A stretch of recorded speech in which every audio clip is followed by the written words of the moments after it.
No nii. No hello. Me kakkusime vahepeal Corvetti paljaks. See tegelikult ei olnudki pikk protsess, see oli äkki mingi pool päeva tööd, siuke 5 mehele.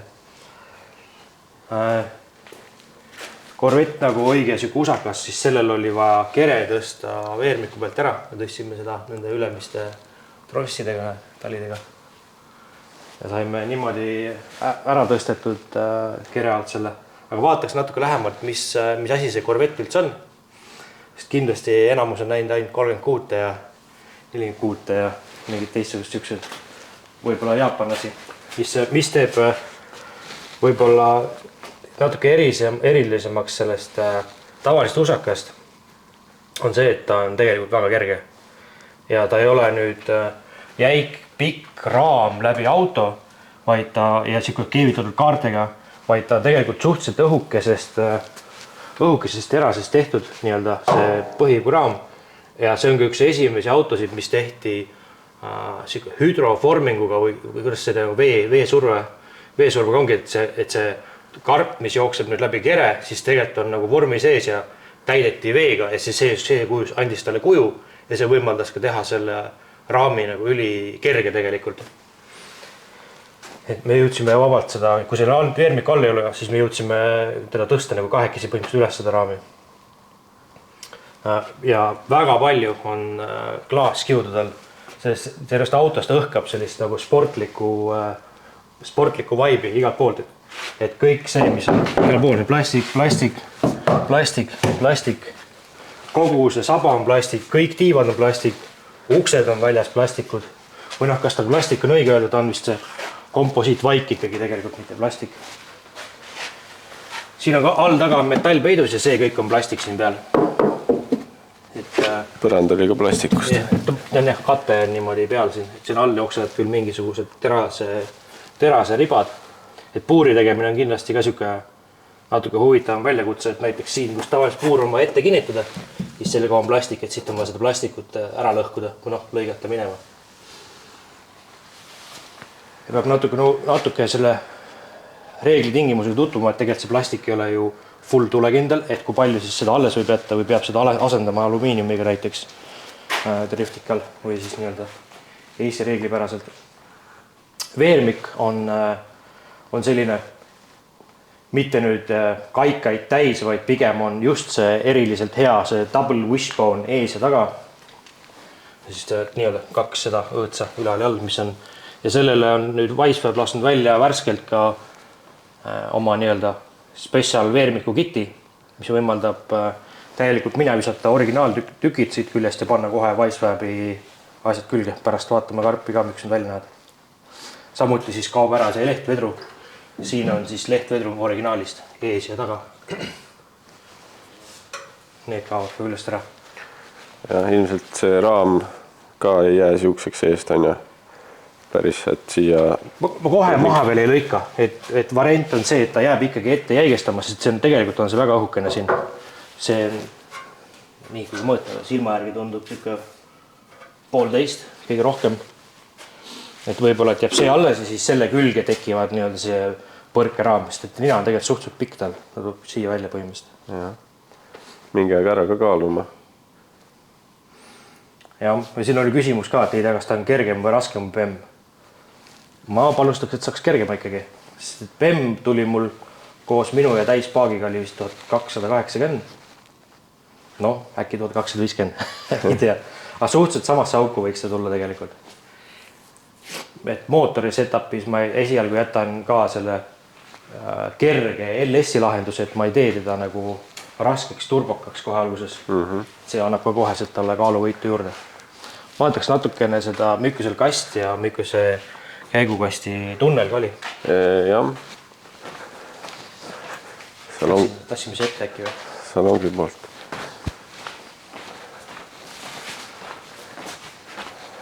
Jah, jõuame.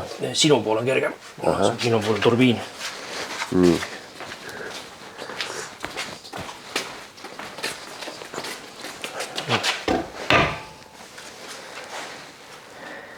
Corvette selleks, et saada originaalis 50-50 kaaluvaatust, viis juba suhteliselt, ma ei teagi, millist alates, kui natuke peab Wikipedia vaatama, millist alates on ta juba tagasillas käigukast. Ehk siis see pool on mootori pool. Mootorile läheb ainult see võll otsa. Ja siin pool on juba kasti pool, kus on turbiin ja läheb kast otsa ja kasti küljes on kohe tagasild. Tõstsime kastiga siia päris raske oleks. No koos tihvriga on ju, sellepärast on ta raske ka, jah.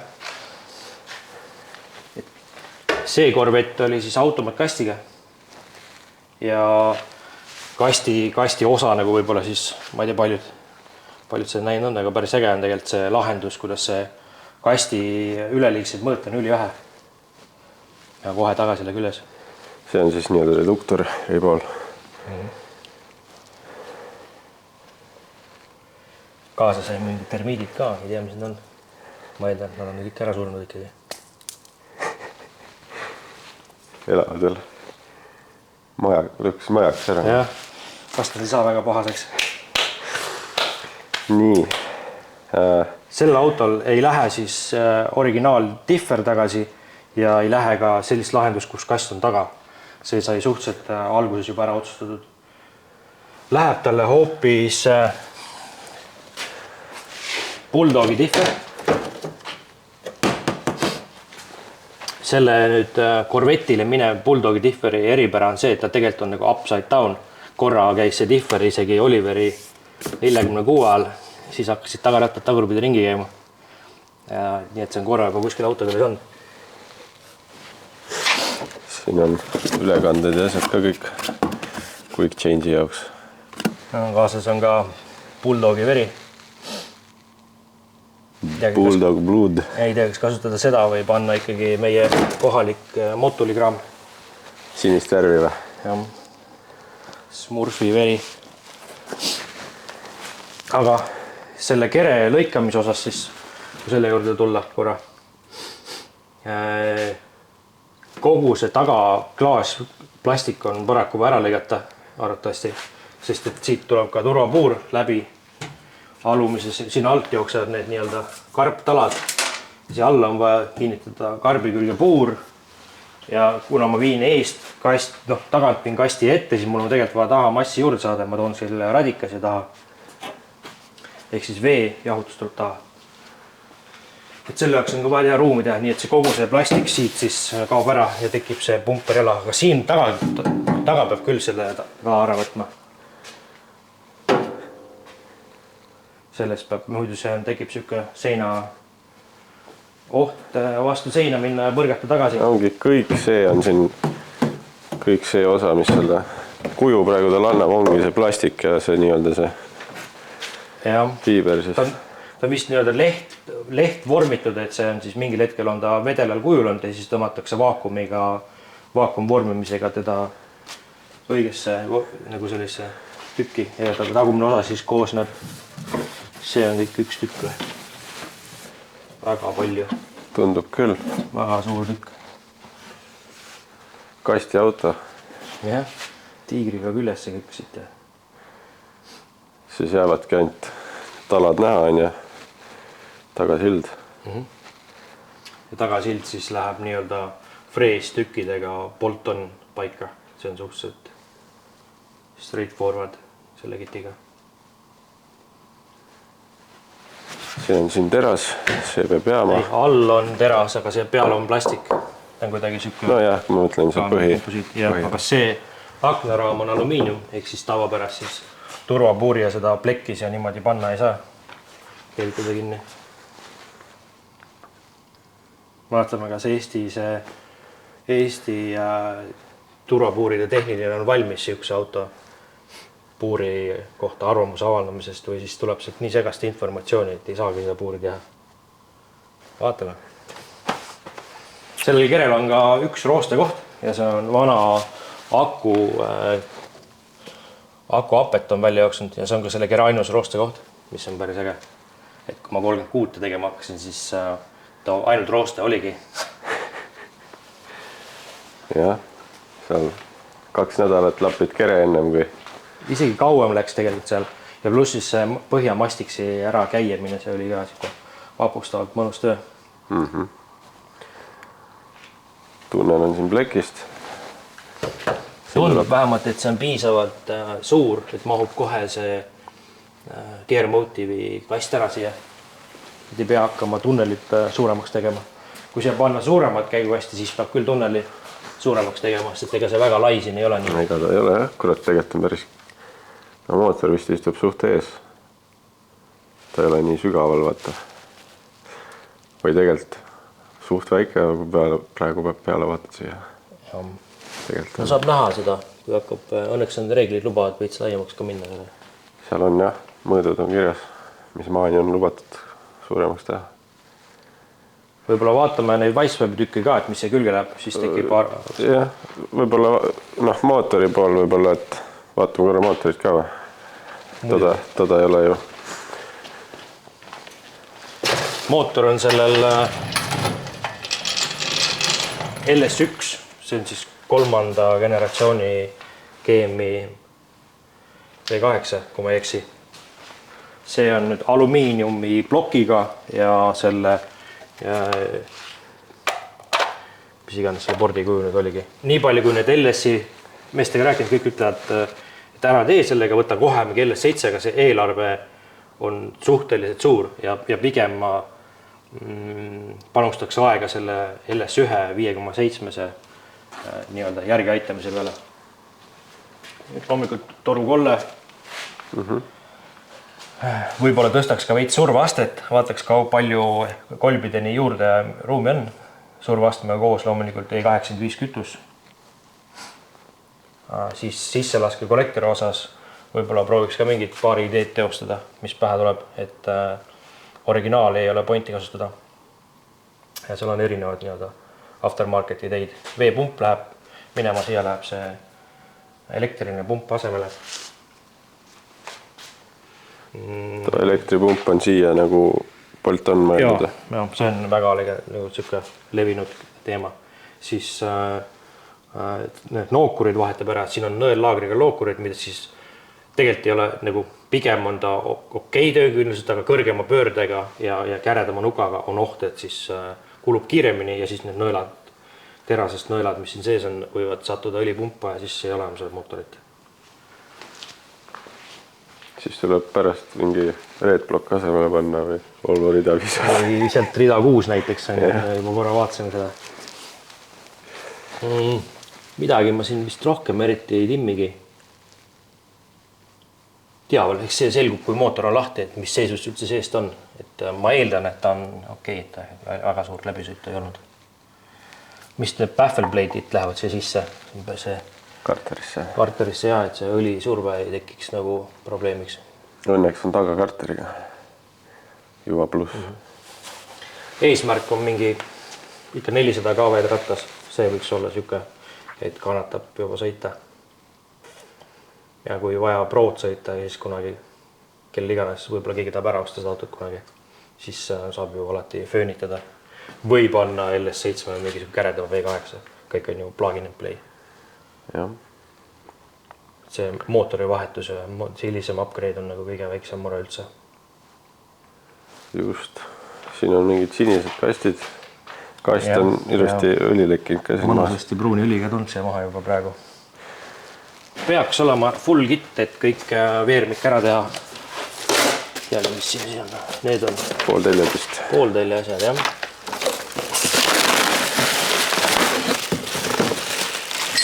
Jep. See peaks olema ka kohe kõik juba ära testitud. USA-s Matt Fieldi peal peaks olema see välja arendatud. Ma toon mingi asja, millega lõigata siin lahti.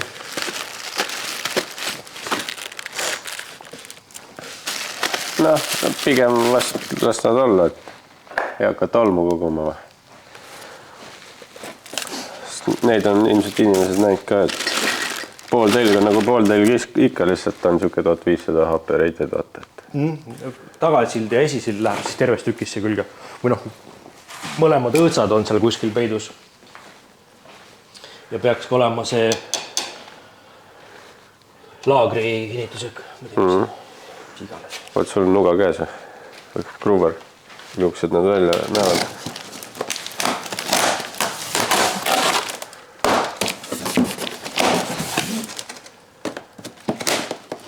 Järgmine tegevus tegelikult ongi juba hakata see Weisswäbi veermiku peale panema. Kire. Saaks näeks ära, mis see laius gabariidid. See on tagasild, tundub. Reguleeritavad kaikad ilusti kõik ja nagu ette nähtud.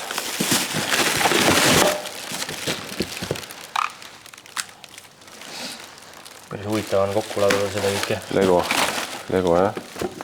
Õnneks on õpetus kaasas, et vast ei jää jänni. See päris 36 ei ole jah. Päris äge on. For racing use only. Jah.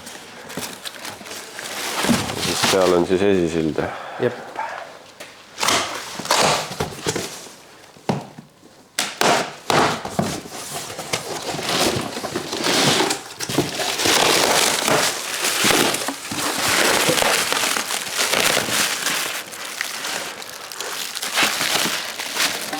Ülemine ja alumine. Ja siis siin on need käänad, kuhu sisse lähevad. Laagrid sisse ja sendid. Või on teisipidi vist. Igast kõik vidinad, pudinad, poldid on kõik kaasas, õpetused, kuidas kõik käivad. Rummud, ei tea, kas need on ka sees või need peab eraldi osta. Laagrid on, stokklaagrid istuvad siia. Ja, polditavad on ju. Jep. Vot, ja siis neid õõtsasid ja kõik hakkab nii-öelda siis liigutama fiilikoil on ju. Fiilikoil sai praegu valitud jah, kuigi PC on ka siin väga pakub konkurentsi, et aga suures pildis praegu vist väga suurt vahet ei ole. Fiil oli kohe plug and play ja seda pakkus ka Weisswäb ilusti enda poolt. Jah. Koil nagu koil ikka, spetsiaalselt sellele autole mõeldud. Et võib-olla kui see fiil katki läheb, siis ja kuna Corvetti väga palju Euroopas ei ole, siis mõistlikum on proovida mingi PC-d, kuna PC-l on ausalt öelda tarne on vist parem veits Euroopas vähemalt. Jah. Mis siin all? Ega. Kui sul kütusepaak on see, mida ma pole veel üles leidnud? Ma pole väga otsinud ka, aga lihtsalt pole jäänud tee peale ette kuskil. See peaks kuskil siin peidus olema. Kuskil need asjade vahel. Veel ei tea. Aga maha tõstes ka ei pannud tähele. Okay. Väga huvitav. Jah. Ühe hardtopi auto me oleme tegelikult liftikaks teinud, aga tal ei olnud nii palju seda plastikut. Ja reegel ütleb, et hardtop kabriat võib ehitada. Aga pehmet täiesti ei tohi. See muutus nüüd tehtigi selle aasta alguses tegelikult. Siis meil oli ka korraks siuke väike paanikaosakond, et kas saab üldse vaata. Hardtopil on see siin peakaar nagu endal olemas juba korralik. Jah. Et siia saab vist osta mingit seda katust ka, mingit kuradi komposiiti on. Originaalis on juba see on kaks varianti, kas siis plekist või just komposiit ja klaas või. Ma vaatan, mis siin kaasas üldse oli. Siin on see suur tagaklaas, mis tuleb ise ära arendada mingisuguse jahutuskastiks teha. Siin saab pits teha, et kerekuvi tahaks nagu mingi rõvedaks ka lasta pigem, et säilitaks originaali vaate.